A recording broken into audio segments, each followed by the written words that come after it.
अस्सलाम वालेकुम दोस्तों, कैसे हैं आप सब। और आज की इस वीडियो में हलाल और हराम की पूरी हदीस की पूरी जानकारी लेकर आया हूं और आशा करता हूं आपको ये वीडियो अच्छी लगेगी। बस रिक्वेस्ट है कि आप इस वीडियो को लास्ट तक पूरी देखें जिससे आपको पूरी जानकारी मिल सके। आइए वीडियो स्टार्ट करते हैं। दोस्तों, आज हम आपके लिए बहुत ही अहम आर्टिकल लेकर आए हैं जिसमें आप जानेंगे कि हलाल और हराम में क्या फ़र्क है और हलाल व हराम किसको कहते हैं। अगर आप इससे जुड़ी तमाम जानकारी चाहते हैं तो पोस्ट को आखिर तक लाजमी पढ़ें ताकि आपके मसाइल हल हो सकें। दोस्तों, जब कोई इंसान अपने आप को मुसलमान कहता है तो उसका सबसे पहला काम ये है कि वो चीज़ों में फ़र्क जाने, यानी हलाल व हराम में क्या फ़र्क है, उसे क्या खाना पीना पहनना और इस्तेमाल करना जायज़ है और क्या नाजायज़ है, क्या नाजायज़ और हराम है। दोस्तों, हम सबको हलाल और हराम में क्या फ़र्क है जानना बहुत ही ज़रूरी है, क्योंकि अल्लाह रब्बुल इज़्ज़त ने कुरान मजीद में बार बार हलाल काम करने का और हराम से बचने का हुक्म फरमाया है। अल्लाह ताला सूरह बकरा में फरमाते हैं, ए लोगों, खाओ उस चीज़ को जो ज़मीन से निकलती है और हलाल व पाक हो। सूरह नहल में फरमाते हैं, खाओ और पियो उन चीज़ों को जो तुम्हारे रब ने तुम पर हलाल और पाकीज़ा किया है। इसके अलावा भी बहुत सी कुरान की आयत हैं जिसमें अल्लाह ताला ने हमें हलाल चीज़ इस्तेमाल करने का और हराम चीज़ों से बचने का हुक्म दिया है। सबसे पहले हमें यह मालूम होना चाहिए कि हलाल और हराम क्या होता है या इनकी पहचान क्या है और इनमें तमीज़ कैसे करें। तो दोस्तों, अब हम आपको बताने जा रहे हैं कि हलाल किसे कहते हैं। हलाल का मफ़हूम है कि जिस काम को करने का इख्तियार शरीयत ने हमें दिया है उसे हलाल कहते हैं, यानी जो चीज़ इस्लाम में जायज़ है उसे हम करें या ना करें वह हमारे लिए हलाल है। यहाँ हम आपको चीज़ों के हलाल होने की कुछ शर्तें बताएंगे। हलाल चीज़ वो है जिसका ज़िक्र कुरान और सुन्नत से साबित है।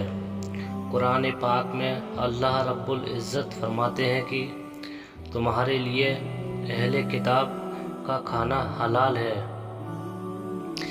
किसी भी चीज़ के हलाल होने की दूसरी शर्त यह है कि किताब और सुन्नत में इसका ज़िक्र कुछ इस तरह हो कि गुनाह नहीं है या कोई हर्ज नहीं है, तो वो काम भी हमारे लिए हलाल है। मसलन हमारे ऊपर अगर ऐसी मजबूरी आ जाए कि हराम खाने के अलावा और खाना ना हो तो फिर वह हमारे लिए हलाल है, लेकिन शर्त मजबूरी है। अगर कुरान और हदीस में किसी चीज़ के हराम होने का ज़िक्र ना हो तो वो भी हमारे लिए जायज़ और हलाल है। दोस्तों और मेरे प्यारे इस्लामिक भाइयों, अब मैं आपको बताने जा रहा हूँ हराम किसे कहते हैं, तो प्लीज़ वीडियो में बने रहें और लास्ट तक ज़रूर देखें। हराम किसे कहते हैं? हराम उस चीज़ को कहते हैं जिसको करने का शरीयत ने हमें इख्तियार नहीं दिया और उससे बचने का हुक्म दिया है। यहाँ कुछ शर्तें चीज़ों के हराम होने की हैं। किसी भी चीज़ के हराम होने की पहली शर्त यह है कि वो कुरान और सुन्नत से हराम करार दी गई हो, तो वो हमारे लिए हराम है। कुरान पाक में अल्लाह रब्बुल इज़्ज़त ने कुछ चीज़ बिल्कुल हराम फरमाई हैं, जैसे मुर्दार का गोश्त खाना, किसी जानवर चीज़ का खून पीना और खिंजीर का गोश्त खाना, और वो तमाम चीज़ हराम है जिस चीज़ पर अल्लाह के सिवा किसी और का नाम हो।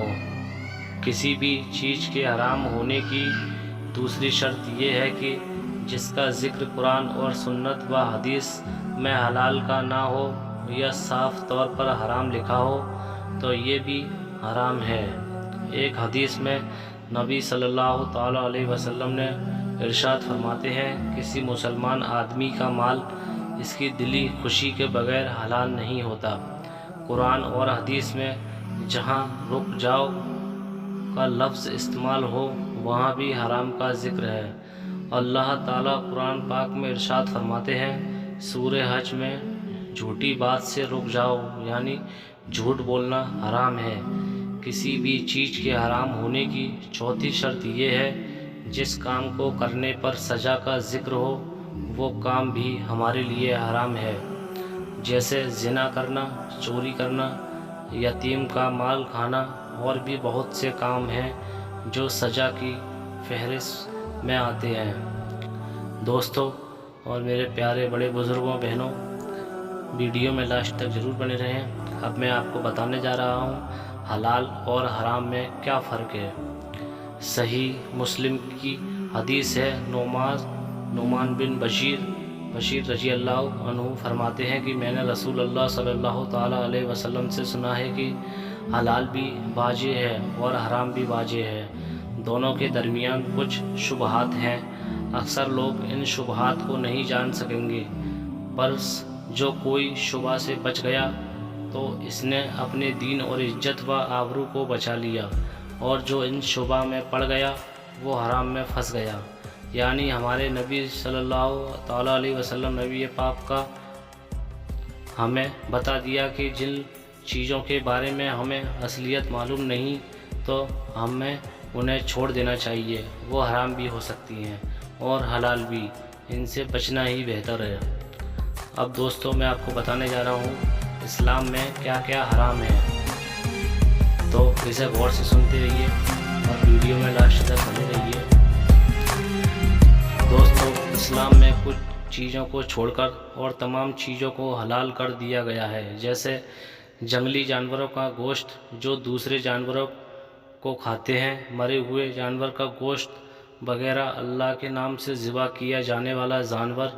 اس کے علاوہ شرک کرنا، سود لینا یا دینا یا برے کام کرنا نبی صلی اللہ تعالیٰ علیہ وسلم اسلام میں ناجائز اور حلال نہیں ہے۔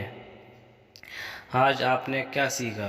دوستو آج ہم نے آپ کو واضح طور پر حلال اور حرام میں کیا فرق ہے بتایا۔ امید کرتے ہیں کہ آج کے اس آرٹیکل سے آپ نے کچھ نیا سیکھا ہوگا۔ اگر آرٹیکل سے جڑی آپ کو کوئی کنفیوژن ہو تو آپ ہم سے رابطہ کر سکتے ہیں۔ دوستو آپ کو یہ جانکاری کیسی لگی مجھے لائک کمنٹ کر کے ضرور بتائیں، اور اس جانکاری کو زیادہ سے زیادہ لوگوں تک شیئر کریں تاکہ سبھی کو حرام اور حلال کی معلومات ہو سکے۔ شیئر کرنے والا بھی ثواب کا کام کمائے گا۔